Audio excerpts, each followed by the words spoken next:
Hai, Assalamualaikum dan salam sejahtera. Hari ini kita akan terus kepada bahagian penerangan mengenai pembahagian sel. Kalau semalam cikgu jelaskan tiga komponen penting yang perlu ada untuk awak memahami apa itu genetik. Jadi hari ini kita pergi lebih mendalam lagi.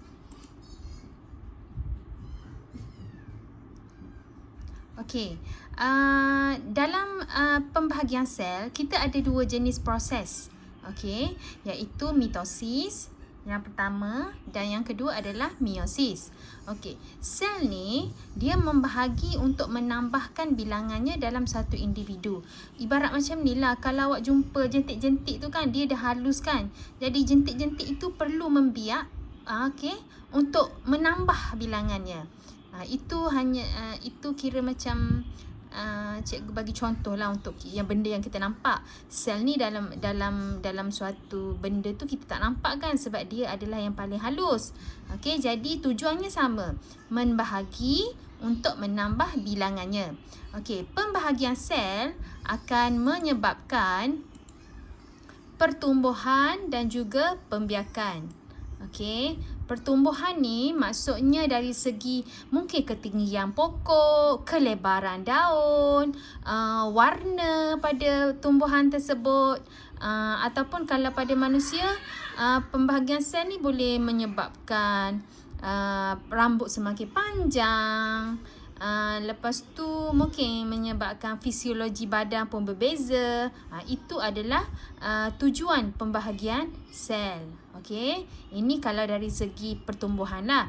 Okey, dari segi pembiakan pula, bila berlakunya proses pembahagian sel ni, dia akan membentuk sel anak yang baru. Okey, yang ni cikgu akan jelaskan lebih lanjut bila kita dah masuk bahagian meiosis. Okey, mitosis adalah untuk pertumbuhan. Maksudnya sel membahagi untuk pertumbuhan berlaku. Okey, meiosis pula sel membahagi supaya berlakunya proses pembiakan. Okey, pembiakan tu tidak tertakluk kepada manusia sahaja. Okey, sebaliknya pembiakan ni juga merangkumi untuk benda hidup yang lain. Okey. Jadi untuk berlakunya proses pembahagian sel ni, dia berlaku dalam nukleus. Okey. Nukleus ada dekat mana? Nukleus ada dekat sel haiwan dan juga sel tumbuhan. Awak dah belajar masa tingkatan 1 dulu macam mana nukleus berperanan dalam suatu sel. Ini mengawal aktiviti sel. Jadi apa sahaja yang sel lakukan itu dikawal oleh nukleus. Okey, kemudian selepas sahaja proses pembahagian sel lengkap, iaitu maksudnya lengkap itu dari segi selepas proses mitosis selesai, selepas proses meiosis selesai, akan berlaku pembahagian sitoplasma. Kena ingat balik masa form 1 dulu, sitoplasma tu ada kat mana.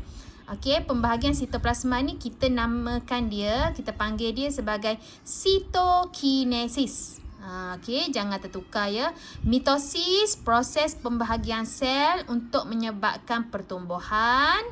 Okey, meiosis, proses pembahagian sel untuk pembiakan. Sitokinesis pula adalah proses pembahagian sitoplasma.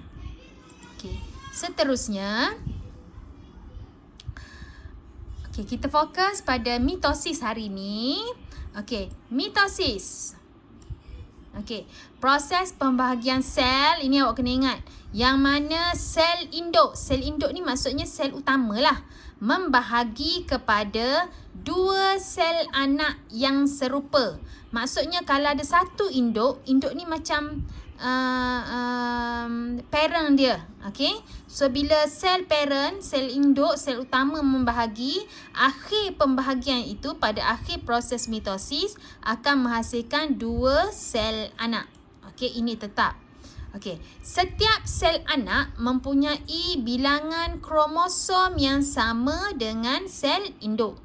Contohnya bilangan kromosom untuk sifat ketinggian bagi sel induk adalah 10. Jadi bila terhasilnya 2 sel anak, setiap satu sel anak itu membawa 10 kromosom. Maknanya sel anak pertama ada 10 kromosom, sel anak kedua pun ada 10 kromosom. Induk pun ada 10 kromosom. Itu maksud dia sel anak mempunyai bilangan kromosom yang sama. Okey, tengok sini. Mitosis, dijalankan oleh sel-sel somatik dalam manusia dan haiwan. Maksudnya kalau proses mitosis berlaku pada manusia dan haiwan, dia berlaku pada sel-sel somatik. Sel-sel somatik ni adalah sel-sel yang tidak melibatkan pembiakan. Maksudnya tidak termasuk sperma dan juga ovum. Sel-sel lain maksudnya. Sel dari segi sel kulit, sel-sel lain lah selain pada sperma dan juga ovum. Dalam tumbuhan pula, mitosis ini berlaku pada berlaku pada hujung akar dan juga hujung pucuk. Kalau sifat tumbuhan, bila dia nak membesar, kita akan nampak yang dia akan mula mengeluarkan akar dan juga pucuk kan. So akar dan pucuk ini akan berkembang menghasilkan ranting dan juga dahan. Sebab itu mitosis berlaku di hujung akar dan juga pucuk. Sebab proses perkembangannya berlaku di sini. Jelas ya? Kepentingan berlakunya proses mitosis. Kita duduk saja ni pun proses mitosis tetap berlaku. Cuma kita je tak nampak. Kepentingan proses mitosis ni, tengok ni. Melahirkan sel-sel baru untuk menggantikan sel-sel yang mati atau rosak. Kalau tengok, kalau kulit tangan awak sendiri menggelupas, maksudnya yang menggelupas itu sebenarnya sel kulit awak yang dah mati. Jadi mitosis ni perlu berlaku supaya dapat menghasilkan sel kulit awak yang baru. Kalau tak berlaku proses mitosis, apa yang jadi? Yang jadinya adalah kulit kita tak ada lah kulit, terus nampak isi. Itu maksud dia melahirkan sel-sel baru. Kemudian proses mitosis ni juga merupakan asas pembiakan aseksual seperti yang berlaku pada yeast dan juga ameba. Yang ni sistem pembiakan mikroorganisma. Berlaku mitosis di dalamnya. Ameba berlaku proses belahan dedua. Yeast pertunasan. Ingat balik yang ni belajar mendengar rendah dulu. Macam mana sel-sel mikroorganisma ni membiak yeast dengan ameba. Kemudian kepentingan mitosis lagi, melahirkan sel-sel baru dengan bahan genetik yang sama dengan sel induk. Maksudnya kalau sel induk tu dia punya sifat dia warna koko. Jadi sel-sel baru pun warna koko juga. Itu kepentingan mitosis. 3 sahaja cikgu senaraikan dekat sini. Tengok balik. Yang ni yang form 1 dulu saya ingat cikgu. Perincian sel haiwan dan juga sel tumbuhan. Masa awak di form 1 dulu, yang belajar dulu, kita tak ada label ni. Label kromatin tak ada, label nukleolus pun tak ada. Kita pergi pada yang utama sahaja, seperti kedudukan nukleus. Ni kedudukan nukleus bagi sel haiwan. Ini kedudukan nukleus bagi sel tumbuhan. Kemudian dulu kita ada membran sel. Ni membran sel untuk sel tumbuhan, ni membran sel untuk sel haiwan. Kemudian untuk sel tumbuhan dulu kalau kita belajar, kita ada dinding sel yang paling luar. Dinding sel itu memberi bentuk kepada sel. Itu dulu. So sekarang kita nak jelaskan apa yang berlaku dalam nukleus ni. Dalam ni untuk sel tumbuhan dan juga sel haiwan. Saya pergi lagi. Ini adalah yang dinamakan proses mitosis. Mitosis ada 4 peringkat pembahagian. Dan diakhiri dengan proses sitokinesis, iaitu pembahagian sitoplasma tadi. Mula-mula cikgu jelaskan tentang 4 pembahagian yang berlaku dalam nukleus. Dan berlaku dalam nukleus suatu sel lah. Tengok dekat sini. Proses pertama, peringkat pertama dinamakan peringkat profasa. Ini sel induk. Awak tengok ni sel induk ni. kromosom menjadi pendek, kromosom di dalamnya menjadi pendek dan tebal. Serta jelas kelihatan. Maksud jelas kelihatan ni, bila kita tengok bawah mikroskop, kita nampak dengan jelas lah bentuk kromosom tadi. Jadi pendek dan tebal. Okey, tengok ni. Memendek, tebal. Itu maksud dia. Setiap kromosom terdiri dari satu pasang kromatik seiras yang terikat pada sentroma. Okey, dekat mana kromatik tu? Kromatik ni ini. Ini satu kromatik, ini satu kromatik. Jadi dua. Itu kita namakan sepasang. Terikat pada sentroma. Sentroma dekat mana? Sentroma adalah ni, tengah-tengah dia ni. Okey, cikgu dah bulatkan. Okey, tengah-tengah ni kita namakan sentroma yang mengikat sepasang kromatik. Ni satu, dua. So itu dinamakan sepasang kromatik. Kemudian dia kata nukleolus hilang. Nukleolus ni inilah membran sel ni. Membran nukleus ni hilang. Tengok dekat gambar atas ni ada. Okey, gambar bawah ni tak ada dah garis-garis butuh-butuh ni. Nukleolus hilang. Itu yang berlaku pada peringkat profasa. Okey, peringkat pertama dalam proses mitosis. Okey, seterusnya kita ada fasa yang kedua, iaitu metafasa, ketiga anafasa dan yang keempat adalah telur fasa.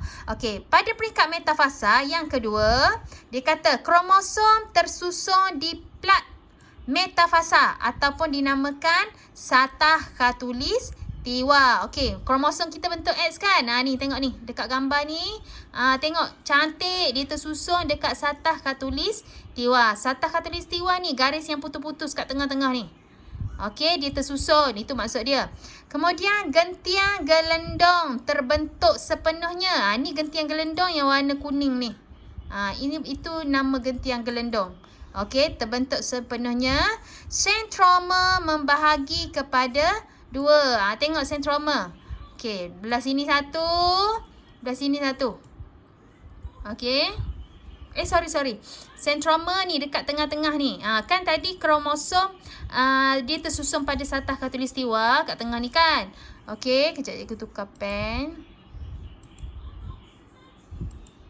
Okey.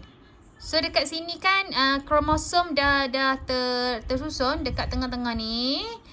Okey, kemudian dia kata sentroma membahagi kepada dua. Okey, sentroma membahagi kepada dua ni yang ni lah. Tengok. Kan bentuk X ni. Sebelah belah sini, separuh X belah sana, separuh X sebelah sini. Itu maksud dia sentroma membahagi kepada dua. Okey. Kemudian peringkat anafasa. Okey, yang ketiga. Cikgu tukar pen kejap, warna merah balik. Okey, peringkat anafasa dia kata dua kromatik seiras berpisah pada sentroma untuk membentuk kromosom anak. Okey, tengok kat sini. Tadi dekat pada keadaan metafasa tadi. Okey, yang kedua tadi. Kromosom tersusun dekat khatulistiwa kan. So bila dia masuk anafasa, awak tengok bentuk bahagian membran nukleus kat luar tu. Dia dah apa ni orang kata, dia dah mula membentuk lekuk-lekuk ni. Sebab dia nak menghasilkan dua sel anak kan. Okey, jadi tengok dekat sini, dua kromatik seiras terpisah. Tengok biru sebelah sini seiras dengan biru sebelah sini. Itu yang dinamakan dua kromatik seiras berpisah. Okey, dan seterusnya lah. Kemudian kromosom seiras ditarik ke kutub sel bertentangan. Disebabkan oleh pemendekan gentian gelembung. Okey, jadi ni kromosom ni dia tertarik. Yang belah sini akan ke kutub belah kanan kiri, yang sebelah sana akan ke kutub sebelah kanan. Dia kata tertarik disebabkan gentian gelendong memendek. Yang warna kuning tadi kan masa metafasa dia memanjang kan. Okey, bila masuk anafasa dia memendek dan sekaligus dia menarik kromatik ni untuk ke kutub. Kutub masing-masing. Itu berlaku pada peringkat telur fasa. Okey, pada peringkat anafasa. Dan yang terakhir adalah peringkat telur fasa. Kejap. Okey. Pada peringkat telur fasa, peringkat yang keempat, tengok dia kata gentiang gelendong hilang. Tengok ada tak lagi warna kuning? Tak ada dah garis warna kuning. Itu maksudnya gentiang gelendong hilang pada peringkat telur fasa. Kemudian membran nukleus baharu terbentuk mengelilingi set kromosom pada kutub bertentangan. Tengok ni, dia dah membentuk lekuk. Lagi jelas lekuk dia. Itu maksud dia. Membran nukleus baru terbentuk. Okey. Kemudian kromosom menjadi nipis dan panjang serta kurang jelas. Tadi kan dia tebal, bentuk macam X separuh yang dibelah dua kan. Okey, pada peringkat telur fasa dia dah memanjang, tak ada lah bentuk macam X separuh tadi. Okey, kemudian dia kata kat sini nukleolus terbentuk semula. Tadi pada peringkat awal tadi nukleus hilang kan? Okey, bila nak menjadi sel anak, okey, setiap sel anak itu membentuk nukleus masing-masing. Bila ada dua nukleus, dia panggil nukleolus. Okey? Okey, selepas selesai dah, maknanya lengkap dah berlaku proses mitosis ni. Jadi berakhir dengan proses sitokinesis. Okey, cikgu tunjuk dekat gambar seterusnya.